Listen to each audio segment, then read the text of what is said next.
What's unreasonable behavior? It's a very simple thing in terms of definition, complicated in terms of identification. An unreasonable behavior is a situation where a partner is confirmed to be behaving in such a manner or in such a way that it will be unreasonable. Please take note of that word.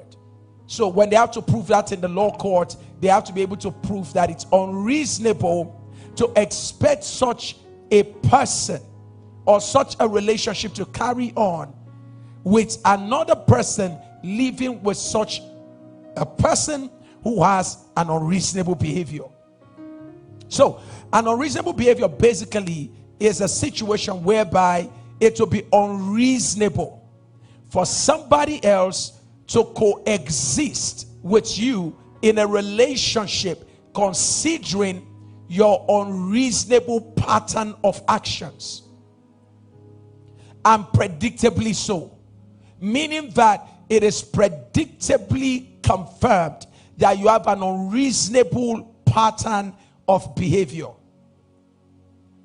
So such an unreasonable partner may have to be separated or divorced or let loose from someone that the person is trying to marry or someone that the person has been married to.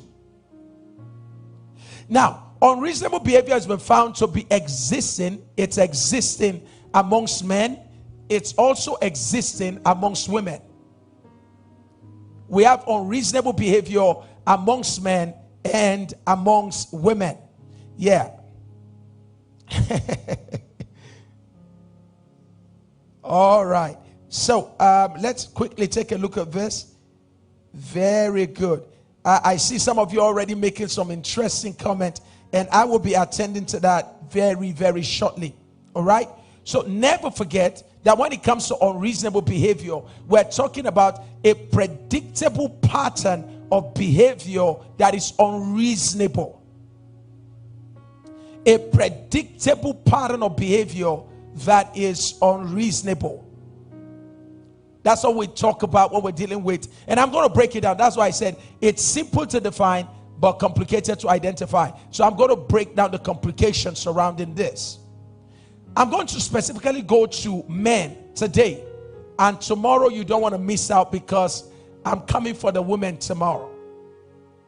So today I want to deal with 7 unreasonable behaviors that men exhibit, and it destroys their relationships and their marriages. 7 unreasonable behaviors. I have been a victim of one or two. I've been a culprit. I've been a perpetrator of one or two of them before. So I'm speaking as one who knows what it is. And by virtue of the fact that I'm a relationship coach, I've sat around severally with couples whose marriages were to come to an end as a result of unreasonable behavior. Thanks be to God, some of these marriages were rescued. Let's go straight because of our limited time. Number 1, unreasonable behavior that men exhibit, and it eventually frustrates their partners and causes a woman who wants to marry them, or a woman that is married to them with even children, to say, you know what, I'm done. I don't want to continue in this marriage again. I'm going to be sharing with you right about now such unreasonable behaviors. Number 1 is an abusive behavior. An abusive behavior. As a man, it's critical for you to understand this. A woman, by virtue of need, may stay with you for a long time because of her disadvantaged situation, and so she will condone your abusive attitude. Never think that she will continue for life. Once what limits the woman from expressing herself is sorted out, you'll be amazed how that she will walk out of that marriage, even if it's after 32 years. Abusive behaviors may go on for a while, but all abusive behaviors and abusers have a terminal date. You cannot continue to abuse a person for a long time. Don't forget that I said today we're just going to be focusing on 7 unreasonable behaviors that men exhibit that eventually frustrates their marriages and relationships. My intention is never to make you feel bad. It's never to insult you. My intention is to rescue. To say, sir, you can't continue like this and not expect repercussions in the future. The latest trend of divorce we're finding is between people whose marriages are between 0 to 5 years old. And we're also seeing a new trend of divorce between people whose marriages are 18 years and above. Shocking, isn't that? I'm saying couples who are 18, 19, 20, 25, 28. I begin to say, look, you know why? You know why I stayed up to this period? I was waiting for my children to finish school. I should have left this marriage barely 4 years into the marriage, 2 years into the marriage. But because we had a child, and I came from a home where my mother was not available, so I decided to stay for my own children. So hello, sir. It is not the lack of will or resolve to leave that is making the woman stay with your abusive practices. It is a commitment to see our children grow in a safe home. Safe in the sense that she wants to have a situation where the son, the daughter, grows up with a father and a mother against her own background. And that's the reason why some women stay long in abusive marriages. So recently we're seeing a lot of women across the world in the United Kingdom filing for divorce, saying, you know what, I'm done. I can't take that abuse anymore. And some of the women who have stayed long in it were not necessarily for children. Some of the women were disadvantaged as wives in the sense that they had no job, they had no education, they had no other means of income. And considering the way they live, they know that if they leave the marriage without strategic investment, without things to fall back to, most of these women know that life will be worse. So what many of them do is to endure the abuse for the joy that is set ahead of them. So this woman will be there, and then the man will be feeling that he has already trapped them and that they are helpless and that they can never run out. The reality is they are enduring that because they are planning their exit in the future. Please, if you know a man, you know a woman that you care about, a family relationship, trust me, what I'm about to share with you, you will wish that a brother, a sister, a friend is a part of this broadcast. So the best you can do is share the link with them. Put it on your page, your WhatsApp, whatever the case may be, because we have some serious matters to deal with today. What is an abuse? Without going too technical about it, the abnormal use of a partner, the abnormal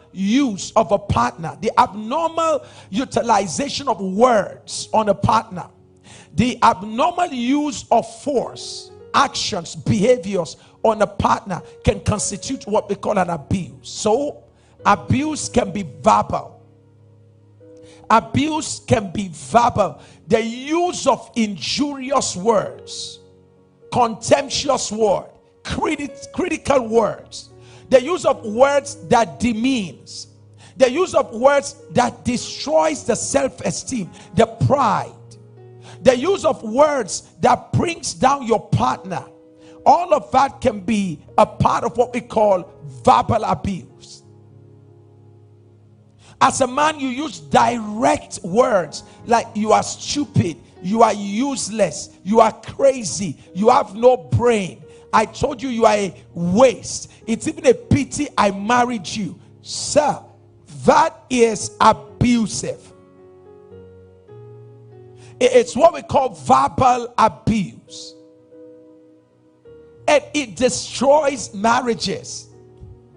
And like I said, your wife may endure it for now.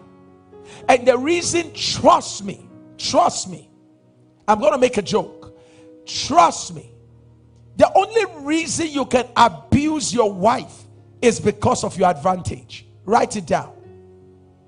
The only reason a man can successfully abuse his wife is because of your advantage. Let me ask you a simple question, sir. If you are married in my country, assuming you are the husband of a woman called Dr. Ngozi Okonjo-Iweala. Hello, sir. If you are the husband of a woman who is now the person in charge of the World Trade Organization, sir, even if it is ancestral, even if it's generational to be abusive, I'm sure that her status will advise you. I'm sure you know that, sir. That her status will impose upon you what I call self-control. What that simply means is that it's not all women that are abusable.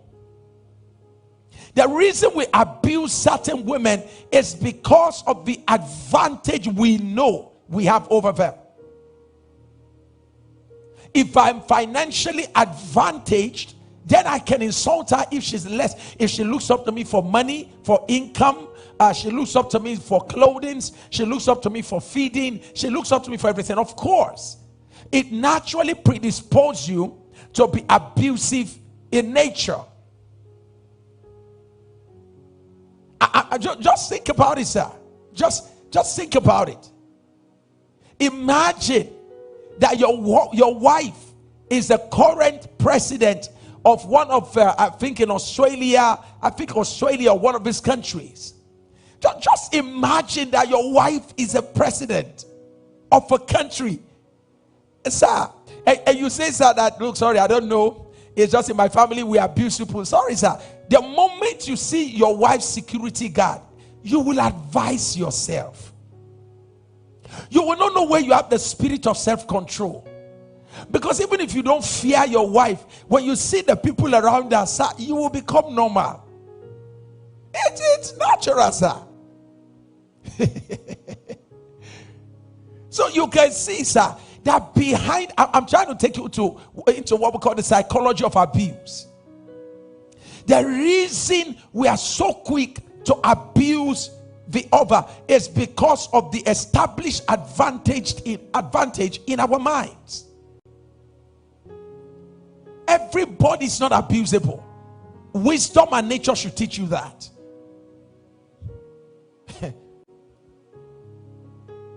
I mean, imagine someone of my height. Is that okay? Imagine someone of my height. Say maybe I'm around, let's say I'm 1 meter, let's say 4 feet or 5 feet. And then here am I standing before somebody who is 8 feet, if there's anything like that. Listen, I don't need anybody to tell me to be organized. Imagine me very good.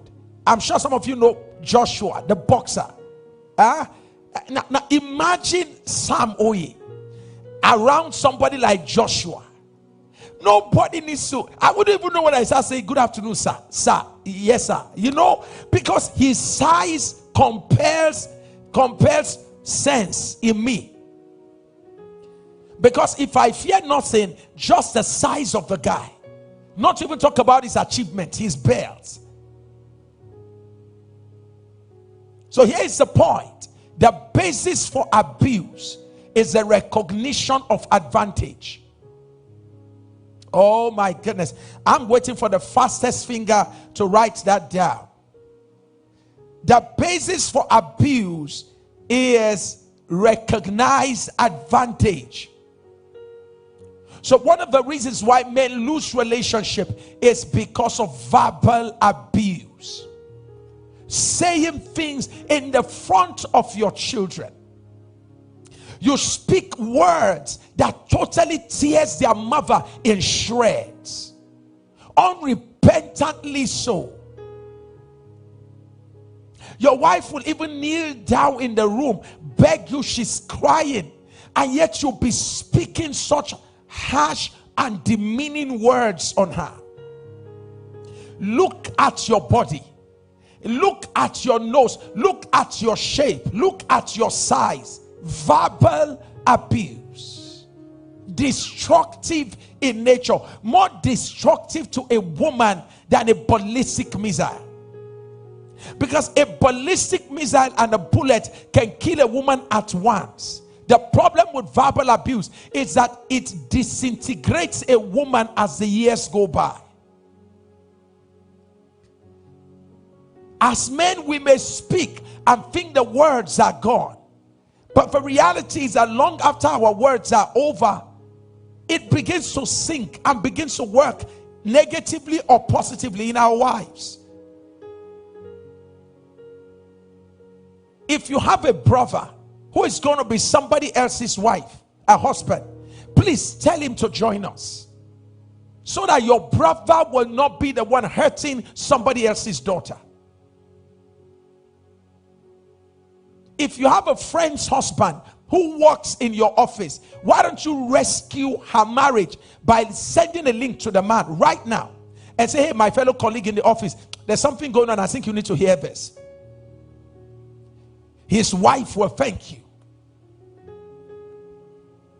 So when it comes to verbal abuse, women, a lot of women who knew who they were have lost their sense of identity because of the words we speak to them. I got a shocker of my life when my own wife, we were talking one day, and my wife said, there was something you said, was it 5 years ago?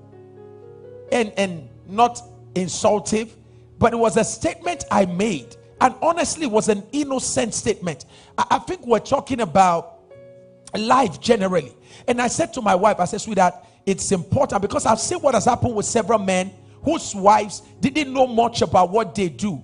So when these men die, their wives just can't continue with life the way it used to be. So I was telling my wife, I said, listen, I was trying to challenge her. Keep your eyes around what I do, so that when I'm not around, you can be able to manage life on its own. I didn't know that word got on the negative side of my wife. My wife thought I was talking about the fact I'm going to die, and I'm telling her to go and start fending for herself. I noticed that my wife just started working. My wife started working very hard, trying to get, and I'm like, what's going on? Lately, you've been working so very hard. It took 5 years for me to get to know that was a word that I spoke. So I am extremely very cautious now with the kind of words that I speak when I talk to my wife. So you have to think twice before you speak once. It was a counsel my father gave me. So as a man, sir, please, I need, and this men, I just want to speak to us as men, all right? Please, sirs, it's important to know that many of us came into marriage without being properly coached. Our fathers did not sit us down to coach us on how to relate with a woman. In the first place, many of us come from homes where our fathers do not even have the moral integrity to advise us on how to manage our own families, because theirs was a mess. We watched them insult our mothers. We watched them beat our mothers. We hated it, unfortunately, because we also were not properly guided, coached, mentored, trained. And you know, the general tendency for us as men is to think that because I'm a man, I automatically know. Hello, sir, no. That you are a man does not confer wisdom on you.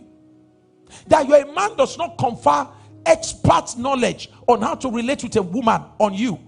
The worst that can happen, the most that can happen, is that you function with a woman based on assumption.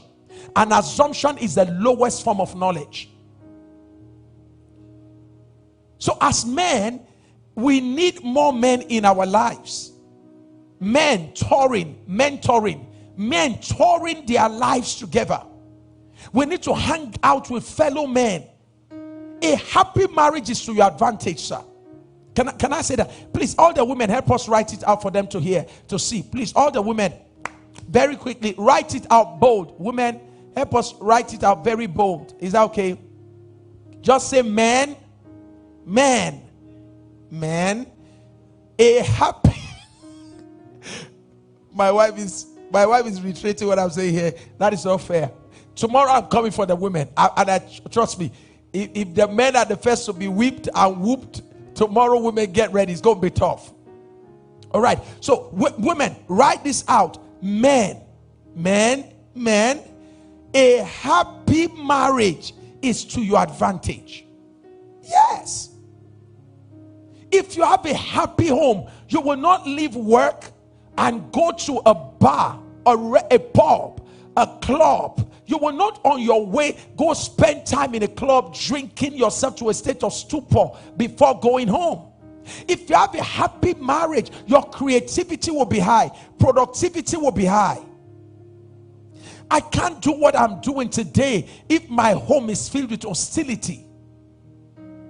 Nothing destroys the creativity of a man like hostility in the family. So it is to the advantage of every man learning wisdom. And here's it, sir. The Bible says wisdom and knowledge shall be the stability of your time. Hello, sir.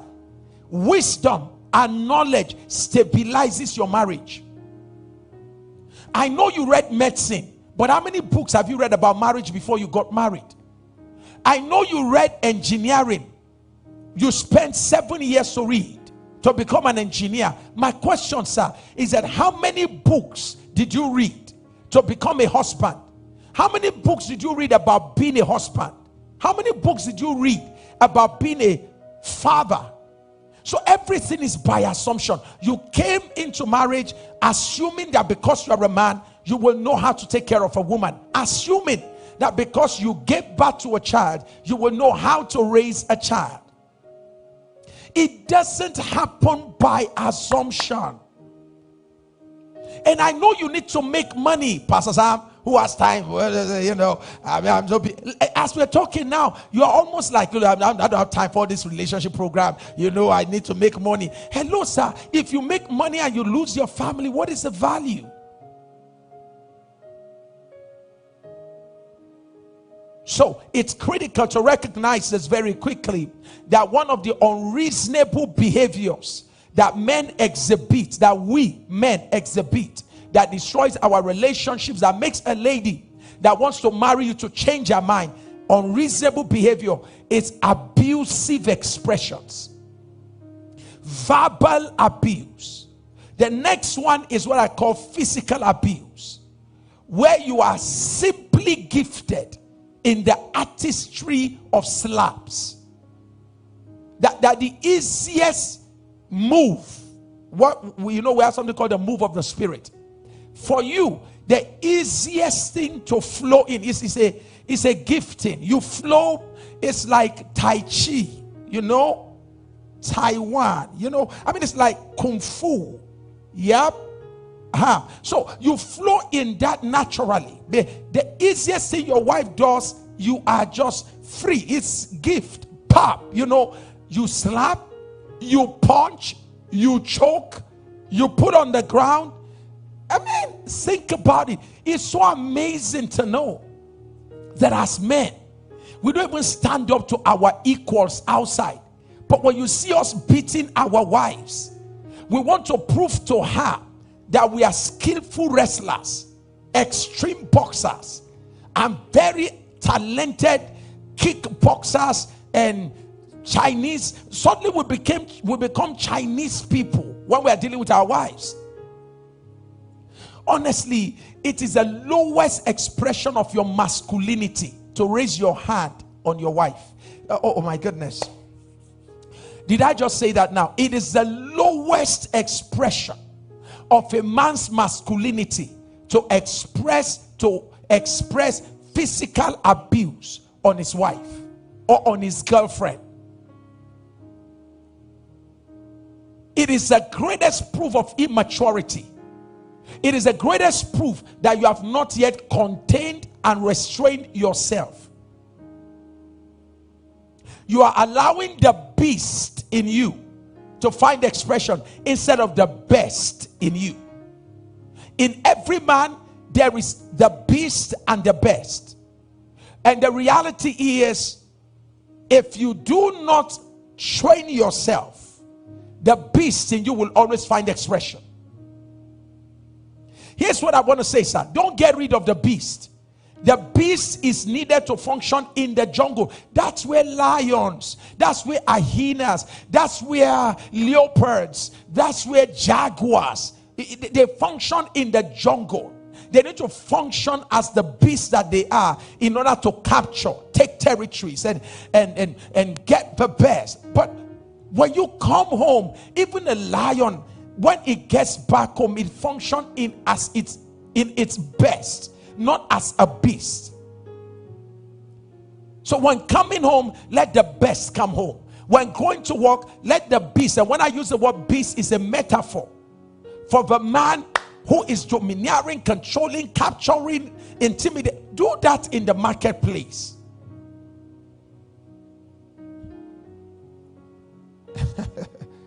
Yes, thank you so very much, Tina. Tina, you just wrote it so very well.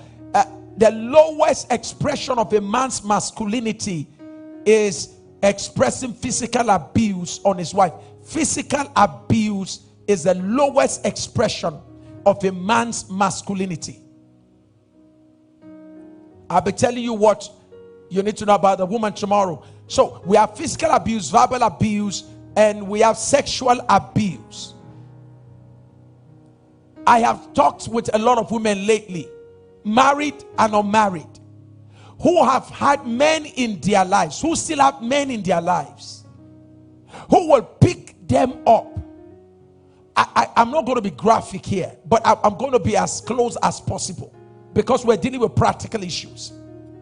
There are women whose husbands will pick them up in the name of sex, having sex with your wife. A man said to me, he said, I thought I paid the bride price, so I have the right to do anything with her sexually, including doing things that the woman is not comfortable with. Sexually abusing the woman when she's not, so to say, in a good state of mind, in a physical state of mind, in a good healthy situation. He just does it and hurts her. When I'm going to be having an exclusive session for couples one of these days. There's going to be an exclusive session where I will speak. I'm going to be very bare with you. So never forget that one of the major causes of divorce is unreasonable behavior. And one of the unreasonable behaviors that men exhibit is abuse, physical abuse, verbal abuse, sexual abuse. The worst of it is emotional abuse.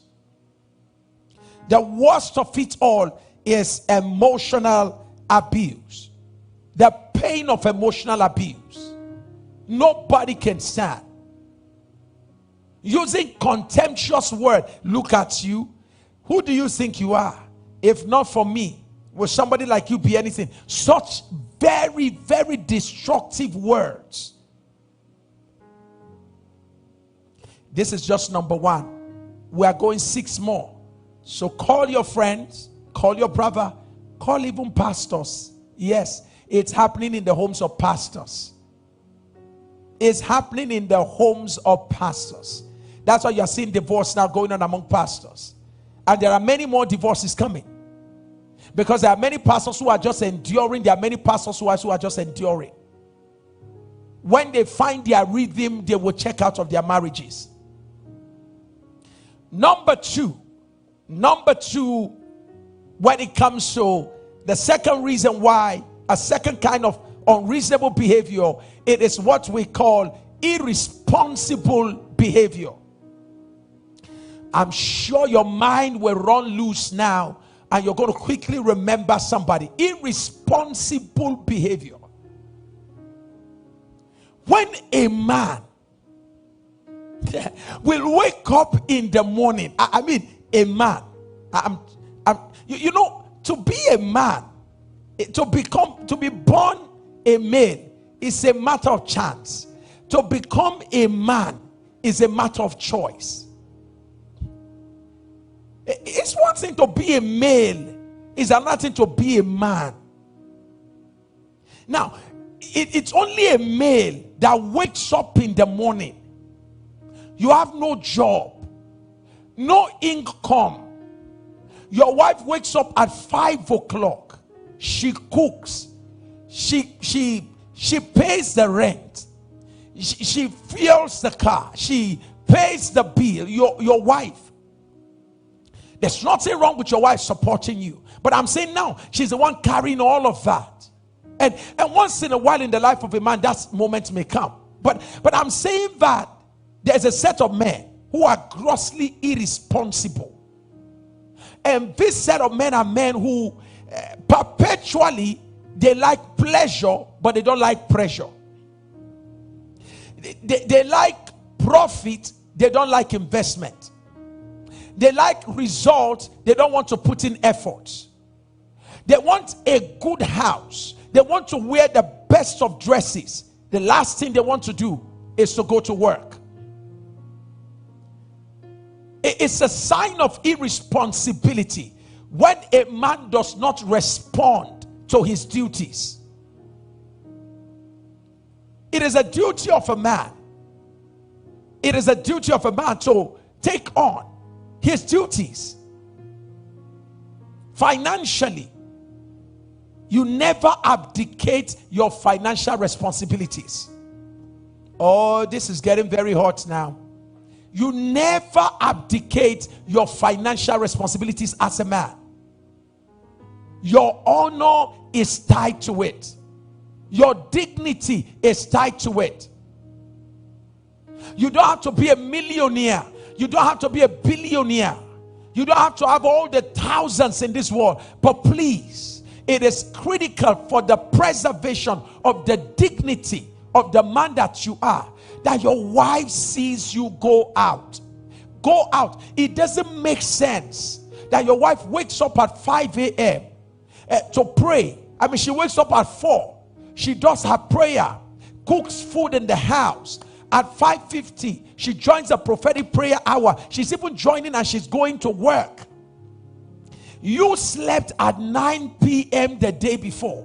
5 a.m. you are not still awake.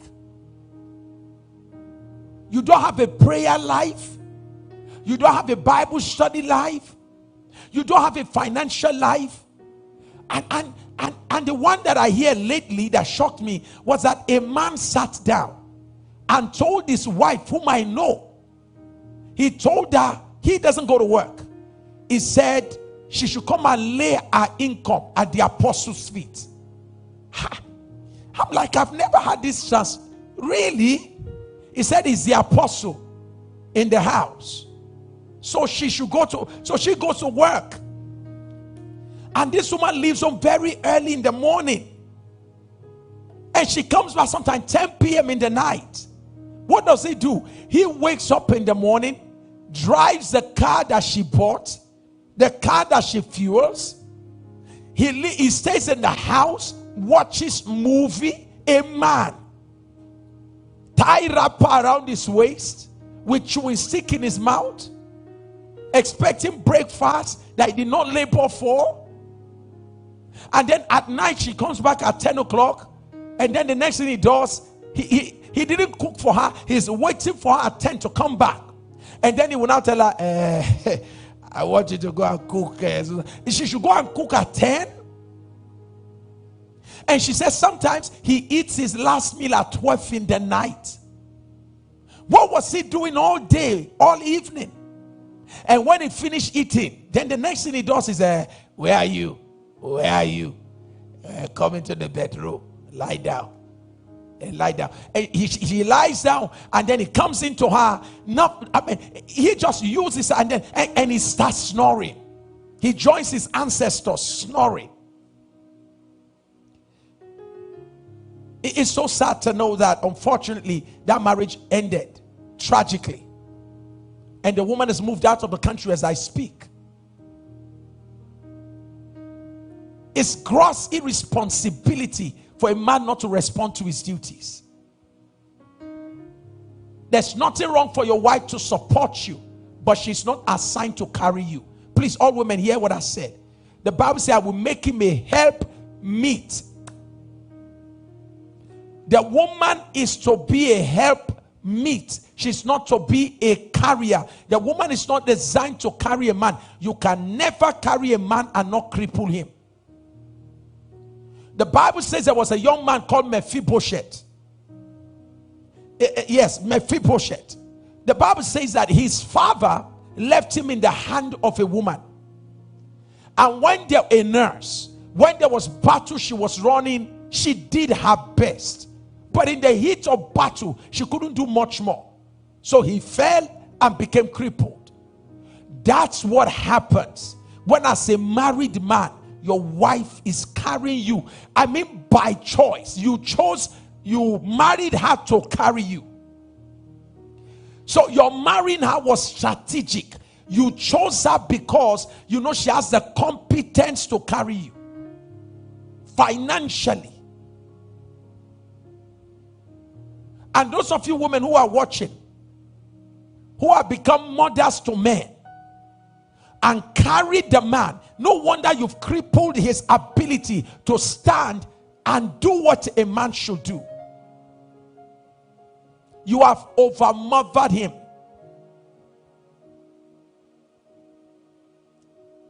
Hard work does not destroy a man, it makes a man.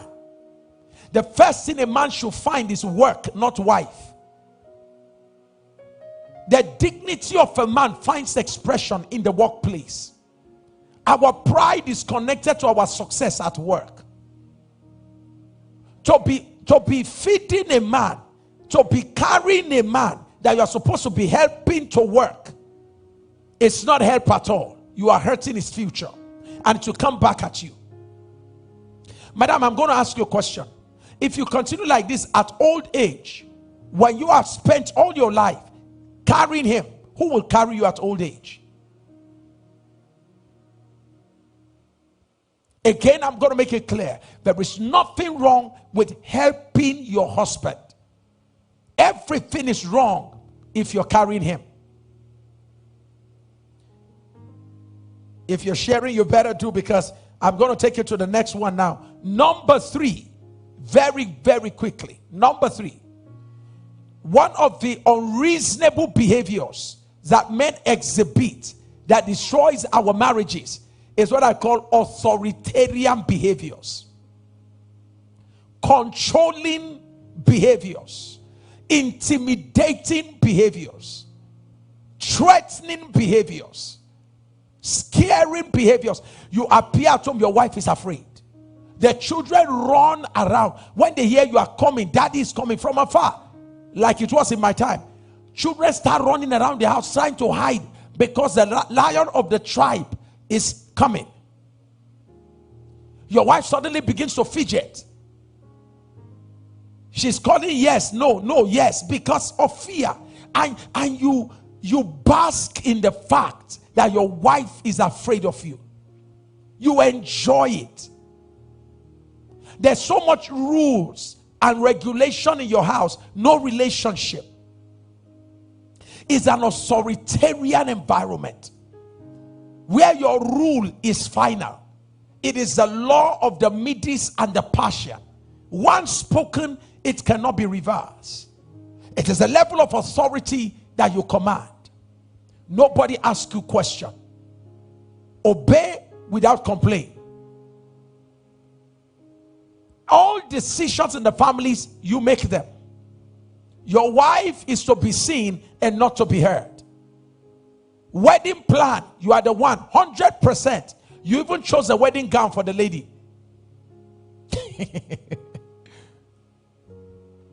Right? Authoritarian behavior. Hello, sir. If you don't know what it means there's so much rules, so much regulation, less relationship. You love to be feared. You love intimidation. You want your wife to go on bended knees to serve you water. It makes you feel you are important. Unfortunately, it's a reflection of the deficits that followed you through childhood. You are trying to make up for the deficit of your upbringing through enslaving your own wife. Your wife has to make up for the things you lack when you were growing up. Oh my. If you know a boss in your office, he needs to get this. Send this link to him now. Authoritarian behavior is an unreasonable behavior, and it destroys marriages and relationships. No woman will give you her best in an authoritarian environment. It's not possible.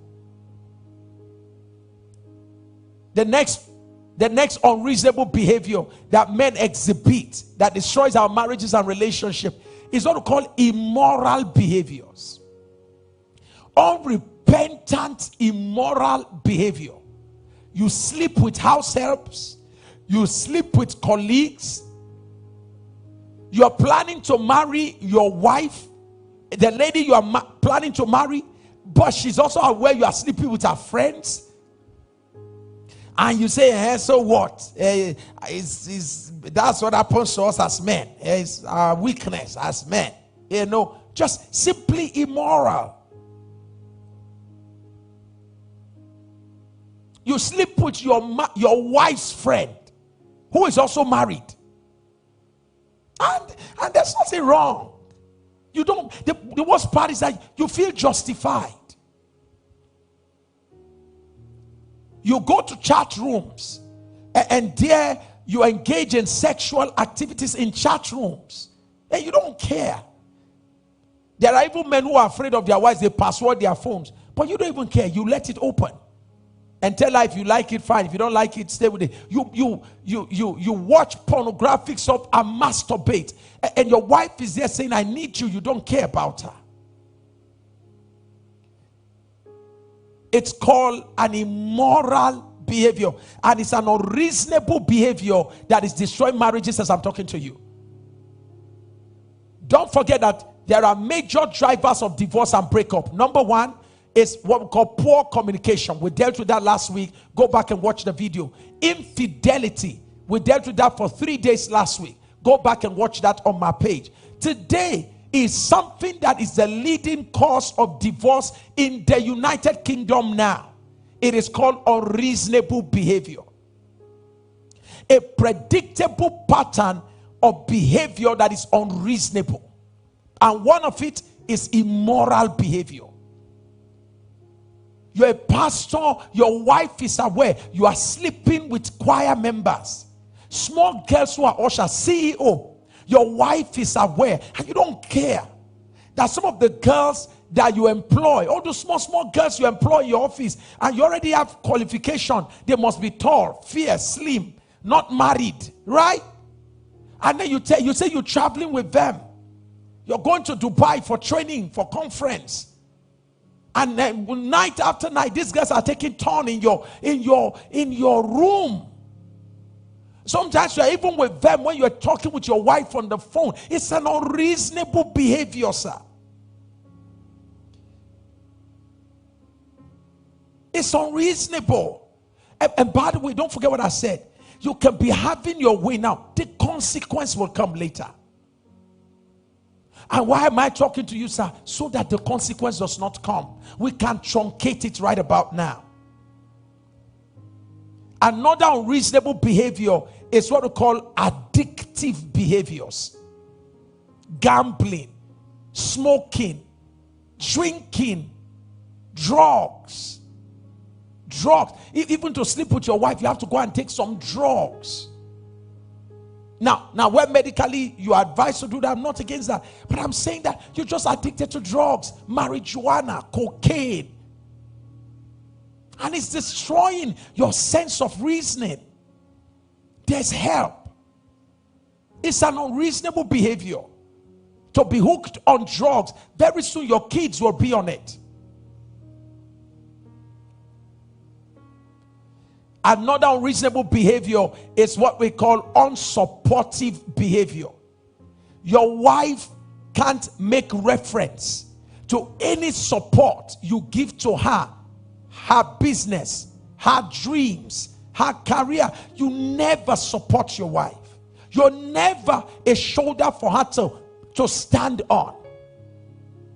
On the contrary, any career she wants to pursue, you are always the obstacle in her front. You are the demotivator in chief in her life. You are the only voice that tells her it's impossible. You are the only person who clips her wings. You can't make reference to anything your wife has become. Anything the lady you are about to marry is becoming by virtue of association with you. What is your investment into her life and her future? What are you doing to make her happy? For a woman who finds happiness through a relationship with a man will bring happiness to his home. There are exceptions to the rule, but we're talking about the general situation. Every woman is looking for a man who she will not only help, but who will also support her. So my wife is into catering. My wife is a caterer by profession. All right? So when my wife bakes, part of my assignment is to help her with the finishing. When my wife is going to do outdoor catering, to go and do catering, I shut down my work in my office. And thank God there are people watching me now who are our church members and know what I'm talking about. My wife is going to cater to an organization where the people who work there, some of them are my church members. I'm their pastor. I will drop my work in the office, join my wife there, help in serving. Why? She's been a helper to me. The least I can do is to support her dreams. You don't have to leave your job, but I'm saying find a way to let your wife or the woman you want to marry know that you are a supportive man. Let her know it's possible. Never tell her you can't do it. Always ask, how can I help? In which way can I make it happen? Who do I need to call on your behalf? Who do I need to reach on your behalf? That is what it means to be supportive. Unreasonable men withdraw support. Unreasonable men also destroy others who will support their wives. Last but not the least, I want to mention to you that one of the most unreasonable behaviors that most men exhibit that destroys marriages and relationships is what I call godless behaviors. Godless behaviors. Ungodly, Christless behavior. Scriptureless behavior. When a man behaves like there is no God, when you talk to your wife and treat your wife like God is dead, when you act in such a way that there's no recourse to the fear of God, remembering that you may be a husband, you are not a maker. Remembering, forgetting, that what you are doing today, she may not be able to fight you. Physically, she's not a match. Financially, she's not a match. Connection wise, she's not your match. Legally wise, she's not your match. Hello, sir. She's not your match on any level. And let me help reaffirm that she's not your match. Sir, she can't contest with you, sir.